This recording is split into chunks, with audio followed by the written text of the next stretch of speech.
Clear. अब हमें इसके बाद देखो बच्चों ये देख रहे हैं कि पैटर्न प्लेट कैपेसिटर के बीच में अगर कोई भी माध्यम है या कैसा माध्यम में रखा हुआ है, किसी माध्यम में रखी हुई है प्लेट या फिर उसके मध्य कैसा पदार्थ भरा रखा है, हमने एक परावैद्युत पदार्थ भरा हुआ है, तो ऐसी स्थिति में उसका कैपेसिटेंस कितना होगा। तो वो देखने से पहले हम यहाँ पे देख लेते हैं बच्चों की परावैद्युत पदार्थ क्या होते हैं और परावैद्युत पदार्थ कितने प्रकार के होते हैं। क्लियर। तो यहाँ पे परावैद्युत पदार्थ देखो बच्चों क्या होता है, नाम से पता चल रहा है डाई इलेक्ट्रिक। डाई इलेक्ट्रिक मतलब कि जिसका की धारा से इलेक्ट्रिसिटी से कोई नाता ना हो, डाई। क्लियर। मतलब कि वह पदार्थ जो कि कैसे होते हैं बच्चों, जिनमें की विद्युत धारा का किसी प्रकार का कोई चालन नहीं होता है। अगर विद्युत धारा का चालन नहीं होता बच्चों, इसका मतलब कि उनके अंदर मुक्त इलेक्ट्रॉन उपस्थित नहीं है। ये तो आपको क्लियर हो चुकी बात, आप पढ़ चुके बहुत बार कि धारा तभी उसमें भरेगी किसी भी पदार्थ में या किसी भी सब्सटेंस में जब उसके अंदर मुक्त इलेक्ट्रॉन उपस्थित होंगे। और हम क्या कह रहे हैं कि वो पदार्थ है जिनके अंदर की विद्युत धारा का चालन नहीं होता है। तो सबसे पहली चीज तो बच्चों ये क्लियर है हमारे पास कि इसके अंदर मुक्त इलेक्ट्रॉन उपस्थित नहीं होते हैं। क्लियर। अगर मुक्त इलेक्ट्रॉन उपस्थित होते तब तो आसानी से इसमें विद्युत धारा क्या होती, प्रवाहित होती। तो सबसे पहली चीज कि इसमें मुक्त इलेक्ट्रॉन उपस्थित नहीं होते बच्चों, जिसके कारण इनके अंदर विद्युत धारा का चालन नहीं होता है। क्लियर। परंतु देखो बच्चे इसमें हमने क्या देखा कि लेकिन ये जो पदार्थ होते हैं अगर इनको किसी या इनमें किसी बाह्य विद्युत क्षेत्र को लगाया जाए या किसी बाह्य विद्युत क्षेत्र के अंदर अगर इनको क्या करा रख दिया जाए, तो ऐसी स्थिति में क्या होता है कि ये विद्युत प्रभाव प्रदर्शित करने लग जाते हैं, जो ये पहले प्रदर्शित नहीं कर रहे थे क्योंकि इनके अंदर ऐसा गुण उपस्थित ही नहीं था, क्योंकि इनके अंदर मुक्त इलेक्ट्रॉन उपस्थित नहीं थे। लेकिन हमने क्या देखा, जैसे हमने इस डाइलेक्ट्रिक सब्सटेंस को किसी एक्सटर्नल इलेक्ट्रिक फील्ड में रखा, वैसे ही ये कैसा प्रभाव प्रदर्शित करने लगे, विद्युत प्रभाव, इलेक्ट्रिक इफेक्ट शो करने लगे। इलेक्ट्रिक इफेक्ट या विद्युत प्रभाव क्या है बच्चों, विद्युत प्रभाव क्या है कि जो इलेक्ट्रिक फील्ड हमने जिस दिशा में लगाई है उसी दिशा के अनुदिश उसके जो अणु है वो अपने आप को क्या करने लग जाते हैं, संरेखित कर लेते हैं। वो अणु क्या करते हैं, अपने आप को उसी दिशा के अनुदिश अपने आप को संरेखित करने लग जाते हैं। और इसी से हमें क्या पता चलता है कि वो कैसा प्रभाव शो कर रहे हैं, इलेक्ट्रिक इफेक्ट या विद्युत प्रभाव प्रदर्शित करते हैं। क्लियर है बच्चों। तो परावैद्युत पदार्थ कैसे पदार्थ है, कभी कभी डेफिनेशन भी पूछी जाती है बच्चों इसकी, वह पदार्थ जिनमें की विद्युत धारा का चालन नहीं होता हो परंतु बाह्य विद्युत क्षेत्र में रखने पर वे विद्युत प्रभाव प्रदर्शित करते हो, ऐसे पदार्थ परावैद्युत पदार्थ कहलाते हैं या डाइलेक्ट्रिक सब्सटेंस कहलाते हैं। अब क्योंकि इनमें धारा का प्रवाह नहीं होता है इसलिए इनके अंदर हम कह सकते हैं कि मुक्त इलेक्ट्रॉन उपस्थित नहीं होते हैं। उपस्थित नहीं होते या हम कह सकते हैं कि इसके अंदर जो परमाणु होते हैं वो उसमें जो इलेक्ट्रॉन होते हैं वो क्या रहते हैं, सारे कैसे रहते हैं, बंधे हुए रहते हैं। सारे इलेक्ट्रॉन कैसे रहते हैं बच्चों, बंधे हुए रहते हैं। कोई भी इलेक्ट्रॉन मुक्त नहीं होता है, बद्ध अवस्था में होते हैं। तो हम ये भी कह सकते हैं कि डाइलेक्ट्रिक सब्सटेंस में जो इलेक्ट्रॉन होते हैं वो किस अवस्था में होते हैं, बद्ध अवस्था में होते हैं, मुक्त अवस्था में नहीं होते। वो इलेक्ट्रॉन क्या होते हैं, न्यूक्लियस के साथ बंधे हुए रहते हैं, कोई भी इलेक्ट्रॉन फ्री नहीं होता है। क्लियर। सभी कैसे होते हैं, यहाँ पे स्टेबल होते हैं। क्लियर। लेकिन अगर वो फ्री होता तभी तो वो क्या करता, किसी दूसरे इलेक्ट्रॉन के साथ क्या करता, इलेक्ट्रॉन उसको दे देता, ये इलेक्ट्रॉन ले लेता और इलेक्ट्रॉन का क्या होती, गति होती है और इलेक्ट्रॉन गति करते तो धारा अपने आप में। क्लियर।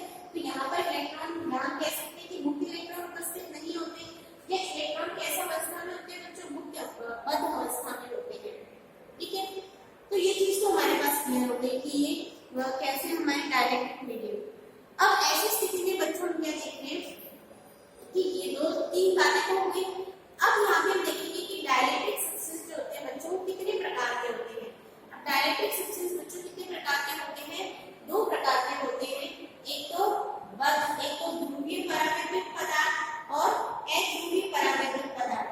कैसे पदार्थ होते हैं बच्चों, ध्रुवीय परावैद्युत पदार्थ व अध्रुवीय परावैद्युत पदार्थ होते हैं। क्लियर। तो अब यहाँ पे दोनों के पार्ट्स हम देख लेते हैं कि ध्रुवीय परावैद्युत पदार्थ और अध्रुवीय परावैद्युत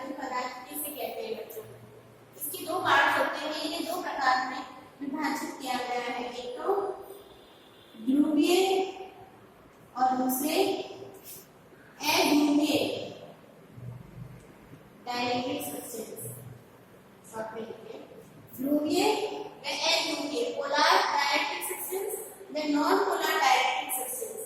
अब ये बच्चों यहाँ पे पोलर और नॉन पोलर से क्या मतलब है कि थोड़ा बहुत आप पढ़ भी चुके, इससे पहले केमिस्ट्री में पढ़ा होगा आपने बच्चों। पोलर क्या होते हैं और नॉन पोलर क्या होते हैं। पोलर मतलब पोल, पोलर शब्द किससे बना है बच्चों, पोल से बना है। पोल मतलब कि दो ध्रुव, क्लियर। ऐसे पदार्थ जिसमें दो आपको पोल दिखाई देते हो, जिसमें दो पोल होंगे तो आप उसे ध्रुवीय कहेंगे। जिसमें दो पोल्स नहीं हो, दो आपको दो खंबे या दो हम पोल अलग अलग पोल्स नहीं दिखाई देते तो उनको आप क्या कहोगे कि वो नॉन पोलर है। ये तो होता है इसका मतलब। जिसमें आपको दो पोल्स दिखाई दे तो वो तो क्या होगा आपके पास, ध्रुवीय पदार्थ। जिसमें कि कोई भी दो पोल नहीं है या एक ही आपको क्या दिखाई दे रहा है, केंद्र दिखाई दे रहा है, तो वो क्या होता है आपका अध्रुवीय नॉन पोलर होता है। उसी के आधार पर ये ध्रुवीय परावर्तित पदार्थ में अध्रुवीय परावर्तित पदार्थ में हमने क्या करा, विभाजित करा।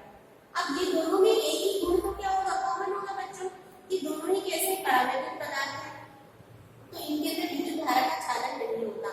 परंतु ध्रुवीय पदार्थों में देखो बच्चों क्या होता है, ध्रुवीय पदार्थों में ये वह पदार्थ होते हैं, ध्रुवीय पदार्थ जिनमें की धनावेशित व ऋणावेशित, धनावेशित व ऋणावेशित आवेशों का जो वितरण होता है, वितरण केंद्र कैसा होता है बच्चों, अलग अलग होता है। जब हम बोल रहे हैं कि ऐसे पदार्थ है, ध्रुवीय पदार्थ है, इट मींस कि धनावेशित अलग होगा और ऋणावेशित क्या होगा, अलग होगा। दो अलग अलग पोल्स आपको दिखाई दे, दो अलग अलग ग्रुप दिखाई देंगे, एक तो पॉजिटिवली चार्ज होगा और एक नेगेटिवली चार्ज होगा, क्लियर। तो यहाँ पर कैसा सब्सटेंस है कि इसमें हमें क्या दिखाई देता है बच्चों, धनावेशित, धनावेशित व ऋणावेशित आवेशों का जो वितरण केंद्र होता है वो कैसा होता है, अलग अलग होता है। इनका जो वितरण केंद्र होता है बच्चों कैसा होता है, वितरण केंद्र अलग अलग होता है। यही इसकी परिभाषा है। वह परावर्तित पदार्थ जिनमें ऋणावेशित व धनावेशित आवेशों का वितरण केंद्र संपादित न होकर अलग अलग हो, ऐसे पदार्थ क्या कहलाते हैं, हमारे ध्रुवीय परावर्तित पदार्थ कहलाते हैं। ठीक, ऐसे पदार्थ कहलाएंगे बच्चों ध्रुवीय परावर्तित पदार्थ, कि आपको दोनों के पोल्स अलग अलग दिखाई देते हैं। ये तो होगी इनकी परिभाषा। अब बच्चों इसके गुण क्या है, यहाँ पे परावर्तित पदार्थ में देखो बच्चों क्या होता है,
आवेशों का जो वितरण होता है वो किस तरफ चले जाते हैं, विपरीत डायरेक्शन में।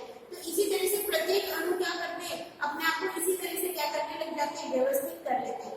अब जब सभी एक ही तरह से व्यवस्थित हो रहे हैं, सभी एक ही तरह से क्या करेंगे, अपने आप को अलाइन कर लेते हैं इलेक्ट्रिक फील्ड के अनुदेश, तो इनका जो एक किसमें आ जाता है, एक व्यवस्थित तरीके से क्या हो जाती है, एक हम यहाँ कह सकते हैं रेगुलर पैटर्न में ये क्या हो जाते हैं, व्यवस्थित हो जाते हैं। जिसकी वजह से अभी पहले हमने क्या करा, आगे ऊर्जा के कारण अभी अणु कैसे थे, अलग अलग दिशाओं में थे।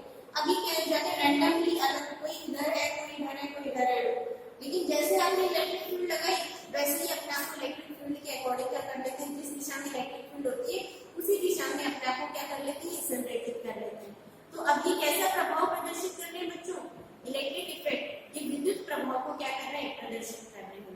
क्लियर, क्योंकि किसके कारण, प्रेरण के कारण इसमें विद्युत प्रभाव क्या हो रहा है, प्रदर्शित हो रहा है। क्लियर, तो सबसे पहली चीज तो हमारे पास क्लियर हो गई। सबसे पहली चीज हमने इसमें क्या फर्क पड़ रहा है कि प्रत्येक अणु, इसमें क्या होता है बच्चों, प्रत्येक अणु का द्विध्रुव आघूर्ण क्या होता है, शून्य नहीं होता है। प्रत्येक अणु का कुछ ना कुछ द्विध्रुव आघूर्ण अवश्य होता है। और हम यहाँ कह सकते हैं जो नेट द्विध्रुव आघूर्ण होता है वो भी क्या होता है बच्चे, शून्य प्राप्त नहीं होता है। नेट मोमेंट, नेट द्विध्रुव आघूर्ण क्या होता है, यहाँ पे शून्य नहीं होता है बच्चों। क्लियर, अब इसको हम देख लेते हैं। इसके एग्जांपल में देखो बच्चों क्या हो जाएगा आपके पास, एग्जांपल में सपोज हमारे पास क्या है यहाँ पे बच्चों, H2O। क्लियर, H2O में क्या है यहाँ पे, ये ऑक्सीजन हो गया, ये हाइड्रोजन हो गया,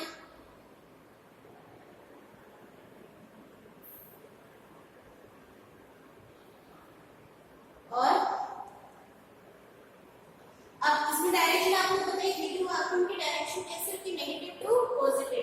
इसमें माइनस चार्ज, इसमें पॉजिटिव चार्ज, इसमें पॉजिटिव चार्ज, यहाँ पर चूंकि केमिस्ट्री में तो यहाँ पर इसकी इन दोनों का द्विध्रुव आघूर्ण क्या होगा, इस दिशा में होगा P1, इनका द्विध्रुव आघूर्ण क्या होगा बच्चों, इस दिशा में P2। तो अब ये दोनों इस दिशा में है, दोनों कैसे बच्चों इस दिशा में, बेटा नेट द्विध्रुव आघूर्ण क्या होगा, इस दिशा में होगा अकॉर्डिंग टू द वेक्टर। और जो क्या कि एक का तो P1 इस दिशा में है और एक का P2 क्या है बच्चों, इस दिशा में है। तो नेट द्विध्रुव आघूर्ण क्या होगा बच्चों, इस दिशा में होगा। इट मींस कि इसका प्रत्येक अणु का तो ये इन प्रत्येक अणु का द्विध्रुव आघूर्ण शून्य नहीं है, और हमने नेट द्विध्रुव आघूर्ण निकाला वो भी शून्य प्राप्त नहीं हो रहा। क्लियर, तो इसमें एग्जांपल हो गया हमारे पास H2O। क्लियर, तो इस तरह से हम देख सकते हैं इसमें एग्जांपल। ठीक है, यहाँ हमारे पास दूसरा एग्जांपल हो गया बच्चों HCl। ठीक है, HCl का हम इस तरह से बना सकते हैं, Cl के ऊपर नेगेटिव चार्ज और पॉजिटिव चार्ज, इसकी दिशा क्या होगी, P इस दिशा में होगा और ये इस दिशा में होगा, ये भी क्या होगा, इसका नेट इलेक्ट्रिक फील्ड होगा बच्चों, ये भी क्या होगा, इसका नेट द्विध्रुव आघूर्ण, कुल द्विध्रुव आघूर्ण। क्लियर, तो इस तरह से दो एग्जांपल देखो हम समझ सकते हैं कि यहाँ पे नेट द्विध्रुव प्रत्येक अणु का भी शून्य नहीं होता और नेट द्विध्रुव आघूर्ण भी क्या होता है बच्चे, शून्य नहीं होता है। ठीक है, दूसरी चीज कि जैसे हमने इलेक्ट्रिक फील्ड में रखा है इसको, तो ये क्या करते हैं, अपने आप को संरेखित कर लेते हैं। क्या कर लेते हैं बच्चों, संरेखित कर लेते हैं। अब संरेखित कैसे कर रहे हैं, जैसे सपोज कि खाली हमने जो अरेंजमेंट है, अभी क्या एक द्विध्रुव है तो आपका पॉजिटिव नेगेटिव चार्ज क्या है, यहाँ पे पॉजिटिव नेगेटिव क्या है, डाइपोल बने हुए। ये क्या बने हुए, इसमें डाइपोल बने हुए, द्विध्रुव बने हुए हैं बच्चों। क्लियर, अब इन डाइपोल्स की लेकिन जब इसको क्या मिल रही थी, तापीय ऊर्जा प्राप्त हो रही थी। कैसी ऊर्जा प्राप्त हो रही थी बच्चों, तापीय ऊर्जा प्राप्त हो रही थी। तब हमने क्या देखा कि कोई इस दिशा में है, कोई इस दिशा में है, सभी कैसे थे, अव्यवस्थित थे। कैसे थे, अव्यवस्थित थे। क्लियर, रैंडम थे, सभी की दिशा क्या थी, अलग अलग थी। लेकिन जैसे ही हमने क्या करा बच्चों, इनको इस इलेक्ट्रिक फील्ड में हमने रखा, जैसे ही हमने इनको इस इलेक्ट्रिक फील्ड में रखा तब हमने क्या देखा, ये सारे अणु क्या हो गए, अपने आप में इस तरह से क्या हो गए बच्चों, अलाइन हो गए। अब जो पॉजिटिव डाइपोल होगा, जो पॉजिटिव पोल होगा, वो तो इलेक्ट्रिक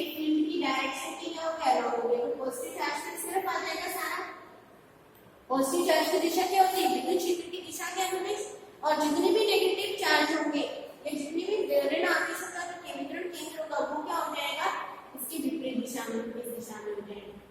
इट मींस जैसे आपने इसको इलेक्ट्रिक फील्ड में रखा, इन्होंने अपने आप को पहले ही सारे इधर-उधर फैले थे।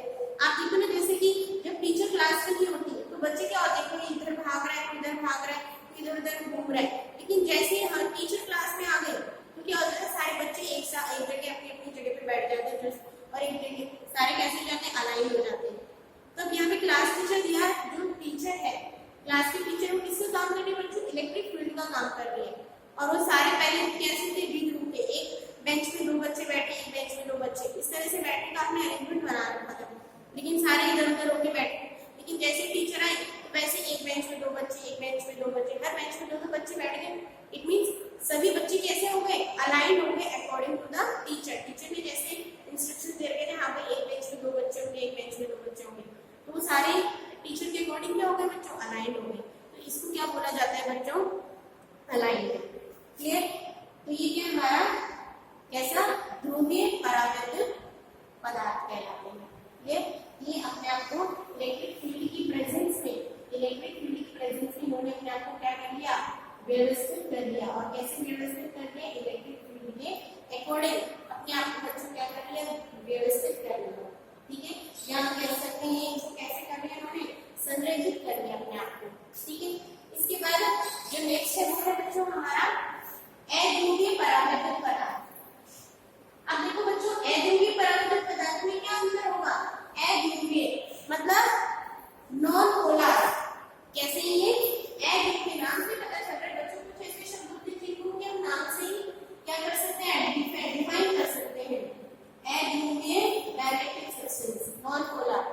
तो नॉन पोलर में क्या होंगे, उसमें तो अलग अलग आपको पोल्स दिखाई दे रहे थे ध्रुवीय में, लेकिन बच्चों इसमें क्या होगा, ये वो पदार्थ होते हैं जिनके अंदर ऋण आवेश व धन आवेशी आवेशों के वितरण केंद्र क्या होते हैं, अलग अलग ना होकर कैसे होते हैं, संपातित होते हैं, या इनका वितरण केंद्र क्या होता है बच्चों, एक ही बिंदु पर होता है। ये वो पदार्थ होते हैं जिनमें पॉजिटिव आवेशों व ऋण आवेशों का वितरण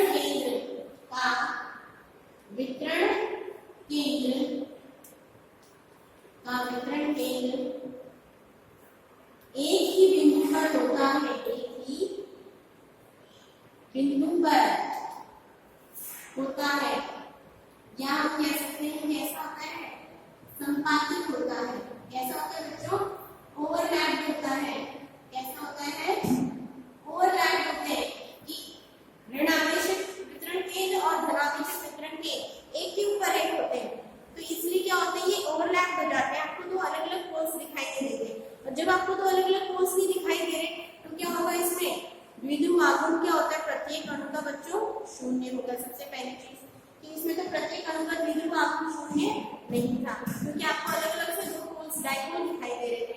यहाँ पे अलग अलग से डाइपोल दिखाई नहीं दे रहे, तो यहाँ पर क्या होता है, हमारे पास द्विध्रुव आघूर्ण प्रत्येक अणु का क्या होगा बच्चों, 0 होगा। और इसी प्रकार हम कह सकते हैं कि जो नेट द्विध्रुव आघूर्ण होता है वो भी क्या होता है बच्चों, 0 प्राप्त होता है। ठीक है, इसकी पहली चीज क्या होती है कि प्रत्येक अणु का द्विध्रुव आघूर्ण क्या होता है बच्चों, 0 होता है। इसी तरह से हम कह सकते हैं कि नेट द्विध्रुव आघूर्ण क्या होता है बच्चों, वेक्टर क्वांटिटी द्विध्रुव आघूर्ण क्या होता है बच्चों, 0 होता है। अब इसके एग्जांपल में क्या आ जाएगा बच्चों, एग्जांपल में आ जाएगा आपके पास CO2, N2, H2, O2, ये सारे क्या होते हैं, इसके एग्जांपल रहेंगे। CO2 का बनाते हैं बच्चों,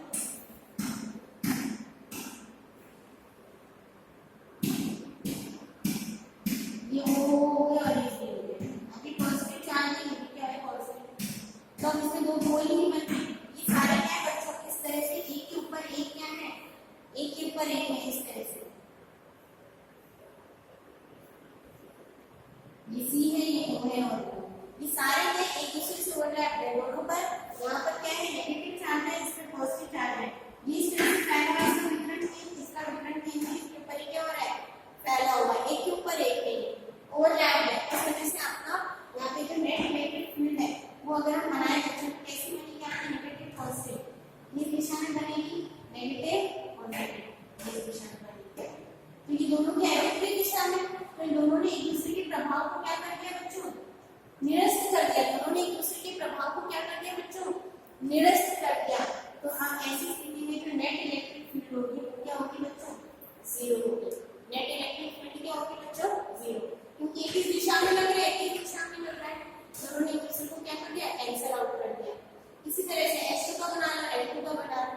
ठीक है, तो दो चीज क्लियर हुई हमारे पास। प्रत्येक अणु का द्विध्रुव आघूर्ण क्या होता है, शून्य होता है बच्चों। और नेट इलेक्ट्रिक द्विध्रुव आघूर्ण भी क्या होता है, डाइपोल मोमेंट भी क्या होता है बच्चों, शून्य होता है। ठीक है, दूसरी चीज कि जब हमने क्या करा था, देखो जब हमने क्या करा, वहां पे तापीय ऊर्जा के द्वारा ये प्रभावित हो रहे थे। अब यहाँ पे तो अलग अलग डाइपोल नहीं है, यहाँ पर क्या है, ये इस तरह से इनका वितरण केंद्र क्या है, एक ही है। यहीं पर एक प्लस और इसके पीछे नेगेटिव है, यहीं पर प्लस उसके पीछे नेगेटिव है, प्लस और नेगेटिव, प्लस और नेगेटिव, इस तरह से रखे हुए हैं। क्योंकि अलग अलग डाइपोल तो है नहीं, सभी एक दूसरे से ऊपर क्या है, ओवरलैप है इसमें। तो ये इलेक्ट्रिक फील्ड जब क्या है यहाँ पे उपस्थित नहीं है, इलेक्ट्रिक फील्ड जब शून्य है, तो इस तरह से रखे हुए हैं, कोई फर्क ही नहीं पड़ता कैसे रखे, क्योंकि अब इसमें फर्क ही नहीं पड़ता कि कौन इस दिशा में कौन इस दिशा में, सब एक दूसरे से क्या है बच्चों, ओवरलैप है। लेकिन जैसे ही हमने क्या करें, यहाँ पे इलेक्ट्रिक फील्ड लगाई, इलेक्ट्रिक फील्ड की दिशा है, जैसे ही हमने इलेक्ट्रिक फील्ड इस दिशा में लगाई तो क्या हुआ बच्चों, इन्होंने अपने आप को क्या कर लिया, संरेखित कर लिया। क्या कर लिया, इन्होंने अपने आप को संरेखित कर लिया according to the electric field.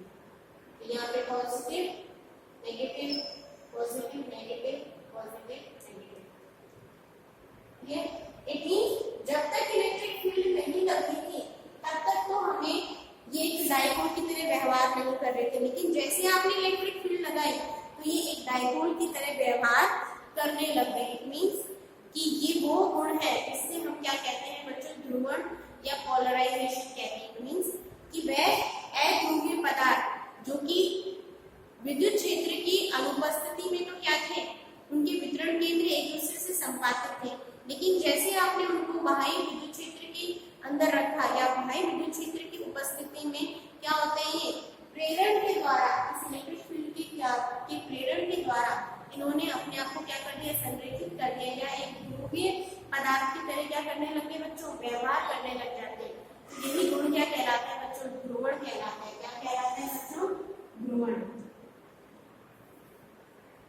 क्या होता है ध्रुवण, कि विद्युत क्षेत्र की उपस्थिति में अध्रुवीय पदार्थ जब ध्रुवित हो जाता है, क्या हो जाते हैं, ध्रुवित हो जाते हैं, या विद्युत प्रभाव को क्या करते हैं, प्रदर्शित करने लग जाते हैं, तो बच्चों वो क्या कहलाता है, हमारा ध्रुवण कहलाता है। क्या कहलाता है बच्चों, ध्रुवण कहलाता है। यहाँ हम इसको सिंपल सी परिभाषा में देख सकते हैं कि द्विध्रुव आघूर्ण की प्रेरित होना की क्या कहलाता है, क्योंकि पहले तक यहाँ तक से इनका द्विध्रुव आघूर्ण क्या था बच्चों, शून्य था। लेकिन अब यहाँ पे अलग अलग डाइपोल दिखाई दे रहे हैं आपको, तो अब यहाँ पर इनका द्विध्रुव आघूर्ण शून्य नहीं होगा। तो इसी स्थिति को क्या कहा जाता है, ध्रुवण कहा जाता है। अगर मैं परिभाषा नहीं हो तो क्या देखेंगे कि विद्युत क्षेत्र की उपस्थिति में, विद्युत क्षेत्र की उपस्थिति में अध्रुवीय पदार्थ में द्विध्रुव आघूर्ण का प्रेरित होना, द्विध्रुव आघूर्ण का